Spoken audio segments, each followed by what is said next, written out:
शुक्रिया आप यहाँ आए हैं। आज मैं टंडोला यार ज़िले के विज़िट पे हूँ और इस विज़िट के दौरान मैंने सुबह से सबसे पहले तो गया था टीचर्स ट्रेनिंग इंस्टीट्यूट एक राशिदाबाद में हुकूमत सिंध ने ग्रांट देके वहाँ बनवाया है, उसका इफ्तिताह करने।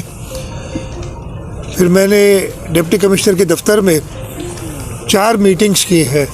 पहली मीटिंग मेरी थी डेवलपमेंट पोर्टफोलियो जो है टंडोला यार का, उसके सिलसिले में। उसके बाद मैंने जो ट्रेडर्स और शॉपकीपर्स हैं, इंडस्ट्रियलिस्ट हैं इधर, उनके साथ एक मीटिंग की। एग्रीकल्चर आबादगारों के साथ एक मीटिंग की और वकला के साथ मीटिंग की और फिर पार्टी के वर्कर्स के साथ भी एक मीटिंग की है। टंडोला यार में पाकिस्तान पीपल्स पार्टी की पूरी कोशिश रही है कि ये एक एग्रीकल्चर ज़रा है, इसमें जो एग्रीकल्चर के हवाले से स्कीम्स वो दी जाएं। इसके साथ साथ मैंने आज इधर नोट किया है कि 3 डिग्री कॉलेजेस हैं जो काफ़ी अरसे से पे काम चल रहा है और मैंने ये डायरेक्शंस दिए हैं कि इसी साल उसको ख़त्म किया जाए। डिस्ट्रिक्ट हेडक्वार्टर अस्पताल है जो कंप्लीट हुआ है और उसकी कुछ इक्विपमेंट मेरी बात हुई थी, उसमें शुए कि ये पहले जो प्लान हुआ था कुछ सालों में, पिछले सालों में जो तरक्की हुई है मेडिकल के शोबे में, उस हवाले से इक्विपमेंट जो लेना है उस पर जिला अस्पताल के जो डॉक्टर्स हैं टेक्निकल, उनके साथ एक कमेटी बनाई है, हेल्थ डिपार्टमेंट ने, ताकि उसके इक्विपमेंट लिए जाएं। बाकी रोड्स के हवाले से स्कीम्स हैं उनको भी हमने रिव्यू किया है और काफ़ी बेहतर काम हो रहा है, लेकिन और बेहतरी की गुंजाइश है जिसके लिए हम कोशिश करते रहेंगे।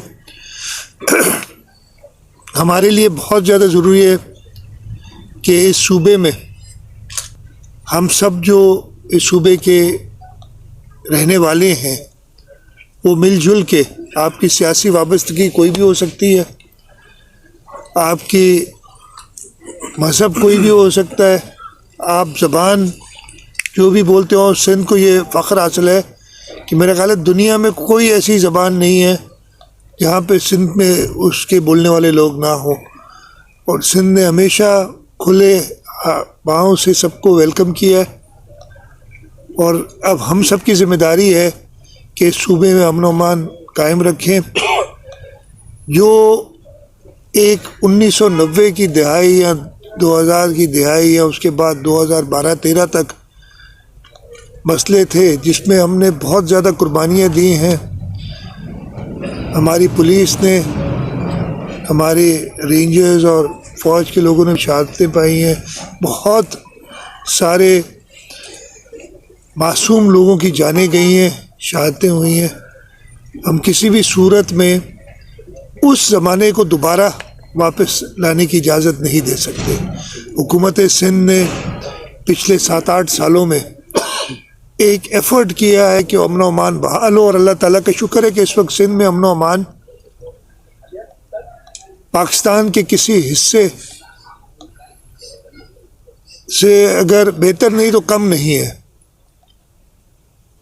हमारे यहाँ जो पिछले कुछ सालों में कोविड की वजह से लोगों की नौकरियां गई थी, कोई माशी हालात ख़राब हुए थे, उसकी वजह से भी कुछ पेटी क्राइम जो है उसमें इजाफ़ा हुआ है, लेकिन उसको भी हम कंट्रोल करने की कोशिश कर रहे हैं।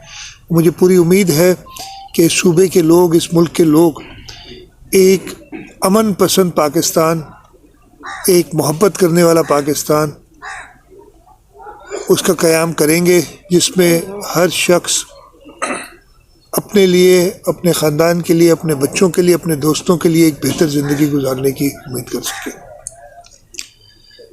आप एक बार फिर आप सबका शुक्रिया कि आप इधर आए और इंशाअल्लाह ताला ये सिलसिला मेरा जारी रहेगा। मैं और ज़िलों में भी जा रहा हूँ ताकि लोगों से उनकी दहलीज पे जाके उनके मसले मसाइल सुन सकूँ और उनके हल के लिए कोशिश कर सकूँ।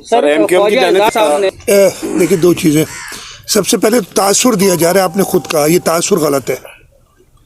पाकिस्तान पीपल्स पार्टी, मैंने अभी आपको बताया, हमने बहुत बुरा टाइम देखा है इस सूबे में,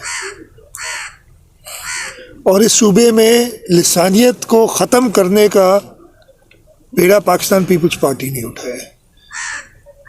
2016 की तारीख, वो आपको 22 अगस्त भी याद होगी। अगर पाकिस्तान पीपल्स पार्टी का कहीं 22 अगस्त को इतना बड़ा, आप सबको याद है क्या हुआ था, और उसके बाद 25 अगस्त को इलेक्शन होते हैं कराची के अंदर, कराची के मेयर के पोजीशन में हुए थे कुछ लाख जो मेयर के, और उस वक्त के जो बाद में इलेक्ट हुए मेयर मेंबर थे वो जेल में थे।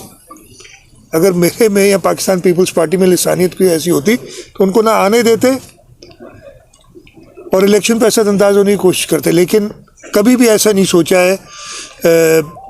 जब भी ऐसा मौका आया है हमने पूरी कोशिश की है कि हम साहब, और इसी वजह थी सदर आसिफ अली जरदारी ने 2008 में और शहीद मोहतरमा बेनज़ीर भुट्टो ने ये कहा था कि रिकन्सिलिएशन की तरफ आप जाएं, ताकि जो आपस में तलखियाँ वो दूर हों, और मुत्तहिदा कौमी मूवमेंट 5 साल पूरे तकरीबन कुछ अरसे के लिए चले गए थे, और फिर 2013 के बाद भी हुकूमत में कुछ अरसे के लिए शामिल हुए थे। वो हुकूमतों में शामिल होते रहे, और हमारी कोशिश पीपल्स पार्टी की हमेशा यही रही है कि लिसानियत की तरफ जाए। इस वक्त इसको काला कानून कहना और ये कहना, अब 2000 हमने जो कानून में चेंजेस लाए हैं उसके अंदर हमने म्यूनिसिपल सर्विसेज जो भी हैं वो सारी की सारी 3rd टियर को दी हैं ताकि वो लोगों की खिदमत कर सकें। हमने उनके फाइनेंशियल रिसोर्सेज बढ़ाए, वो जो प्रॉपर्टी टैक्स है जो वो खुद कलेक्ट नहीं करते थे, हमने जिम्मेदारी लोकल गवर्नमेंट को दी है, लोकल काउंसिल्स को दी है प्रॉपर्टी टैक्स कलेक्ट करें। हमने ये भी कहा कि जो स्कूल, अस्पताल, थाने, बाकी सरकारी जो भी इदारे किसी यूनियन काउंसिल की जुरिस्डिक्शन में आते हैं, तो ये इदारे, कोई प्राइमरी स्कूल होगा, कोई बेसिक हेल्थ यूनिट होगा, कोई थाना होगा, तो वो अपनी रिपोर्ट देगा लोकल काउंसिल को, और लोकल काउंसिल पे अपनी ऑब्जर्वेशन करके डायरेक्ट उनकी इन्वॉल्वमेंट की है। लेकिन अगर आप सिर्फ एक अपना लिसानियत फैला के अगर अपना समझते हैं कि लोगों को गुमराह करेंगे, तो इस मुल्क के लोग, इस सूबे के लोग अब वो गुमराह होने वाले नहीं हैं। और ये साफ जाहिर हो गया, मैं ज़्यादा नहीं करता। यहाँ पे जो मामला हुआ टंडो अलायार में, उसको भी एक लिसानी रंग देने की कोशिश की गई। कराची के अंदर उस पर मैं ज़्यादा नहीं बोलूँगा, इसलिए कि इंक्वायरी हमने फॉर्म कर दी और इसकी 3 दिन में रिपोर्ट आ जाने दें तो उस पर पता चल जाएगा। लेकिन उन तय था मुत्तहिदा कौमी मूवमेंट के साथ कि वो किस रूट से जाएगा, कहाँ पे जाएगा उनका रैली। चीफ मिनिस्टर हाउस में आना कोई मसला नहीं है, पहले भी बहुत रैलियाँ आती रही हैं, हमने कभी किसी को नहीं रोका है। उस दिन एक मसला था कि जी PSL की सारी टीमें ठहरी हुई थी और उस वजह से इंतज़ामिया ने उनसे बात की थी, इंतज़ामिया को उन्होंने यकीन दिलाया था। उसके बाद जो अनफॉर्चुनेट इंसिडेंट हुआ, मैं उसको किसी भी तरीके से जस्टिफाई नहीं करूँगा। कोई जो लाठीचार्ज हुआ था या आंसू गैस हुई थी, वो बिल्कुल गलत हुआ था और इसीलिए वो इंक्वायरी कायम की है। यही वजह थी कि मैं अगले दिन, हमारे कॉलीग थे, MPA थे, मैंने उनको पहले फ़ोन किया, उनकी तबीयत पूछी। शाम ही को कुछ 6 बजे, 6:30 बजे के करीब ये वाक़या हुआ था। 8 बजे मैंने इंतज़ामिया से बात करके कहा था सबको छोड़ दो इमीडिएटली, जिसको 10 लोग पकड़े गए थे उस वक्त, और 10 के 10 उसी वक्त रिहा कर दिए गए थे। अगले दिन मैंने MPA साहब से बात भी की थी, मैं उनके घर भी गया। एक जो अनफॉर्चुनेट डेथ हुई थी, जो उसकी वजूहत आ जाएंगी सामने, जो भी है, मैं नहीं कमेंट करना चाहता, लेकिन एक इंसानी जान थी जो गई थी।